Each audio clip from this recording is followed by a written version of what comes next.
Artisti Taajuu Shurrubbee torban torbanitti guyyaa sabtiidhaa isin gammachiisuudhaaf fi bohaarsuudhaaf qophaa'eetiin jira jaa. Kanneen TikTokii isaa hin beekne TikTokii isaa dhayxanii follow gootanii guyyaa sabtiidhaa qophiidhaan eeggachuu dandeessan. Kanneen laayifiin TikTokiidhaa isin dabarte YouTube faashoo joo kanarra dhayxanii sagantaa wal duubaa wal duraan isin gadhiifnu sirba isaa kan inni taphatu keessaa achirra dhayxanii daawwachuu dandeessan. Sirba inni taphatu keessa sirba Oromoo dabalee keessaatiin sirboota dhibba takka hanga 50 taphatuu danda'a gitaaraan. Sirba isaa inni deengadda taphate keessa kan akka nama gaddisiisu nama 280 jala taa'ee hedduu itti gaddee fi akkasuma namoonni laayifii isaa hojii jiran itti gadde tokko isin afeereetiin sagantaa kana asumaan itti fufaa warreen YouTube kana subscribe godhaadhaa warreen follow godhatanillee asumaan follow godhaadhaa guyyaa sabtiidhaa qophiidhaan eeggadhaadhaa Taajuu Shurrubbee filannoo keessan haa ta'u guyyaa sabtiidhaaf yoo sirraaf isaa beekaa sirba inni deengadda namaan gaddisiisee namni hedduun itti gadde isa san isin agarsiiseetiin san booda qophii itti aantu dalan.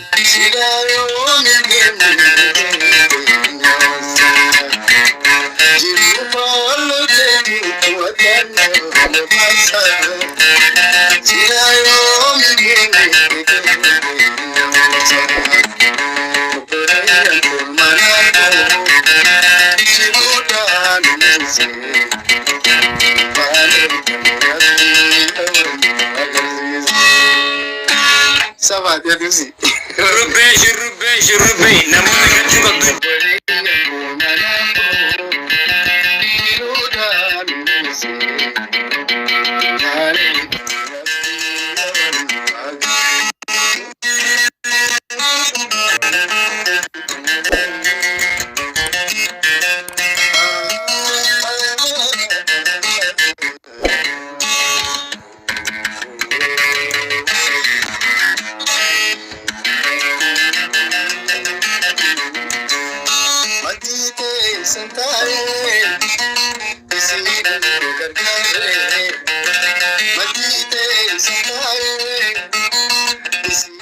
daawwattoota kiyya kabajamoo walitti dhiyaanee jirra wanni na hordofaa turtan kanuma fakkaata warreen viidiyoo guutuu laaluu feetan karaa YouTubeadhaa dhaqaadhaa YouTube faashoo joo kanaan subscribe godhadhaan isin jaa akkasuma isallee follow godhadhaa subscribe illee naaf illee godhadhaa walitti dhiyaanaa